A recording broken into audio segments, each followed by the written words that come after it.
What's up? Welcome to Temp Check. So I was speaking with a friend of mine yesterday. She was an early investor in Slack as an LP in a fund, so not a direct investor. I promised her I would not give away her identity. She's an early investor in Slack, and she called me yesterday. We're talking about the Slack Salesforce acquisition, and she had this really striking observation, which was, Jeff, I live in San Francisco. It's really hard for me to get excited about the acquisition of one San Francisco-based B2B enterprise SaaS company by another San Francisco-based B2B enterprise SaaS company when 3/4 of the storefronts in San Francisco are boarded up, you can't eat inside a restaurant, and homeless encampments are filling up many of the parks and all of the underpasses under the 401 or whatever, the freeway.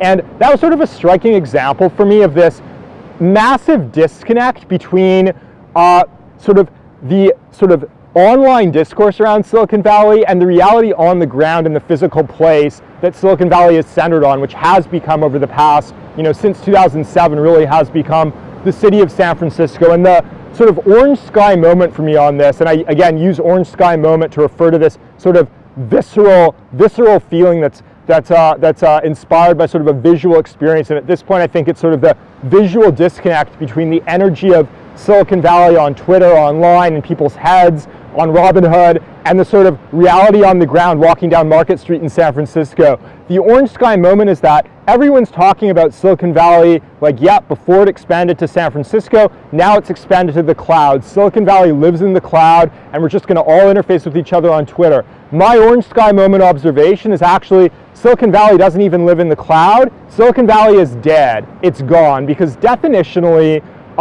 what's basically happened is it's become all about the greed. It's become all about wealth accumulation. And what defined Silicon Valley historically was an overwhelming ethos around creation, around generative creation, building, technology. That ethos has been overpowered by greed. There are pockets of builders, pockets of real technologists that are going to continue to do incredible things. We at Bedrock want to find those people and invest in them. We think we've got a lot of them in our portfolio already, and we are more committed than ever before to find these true technologists. But Silicon Valley, as defined by technologists that just want to build, and as a byproduct of that, they're going to generate a lot of wealth, that's done. Greed is dominating. Greed's dominating the psychology. Silicon Valley does not live in San Francisco. It does not live in the cloud. It doesn't live here where I'm at. It's just dead. We've got to find something new.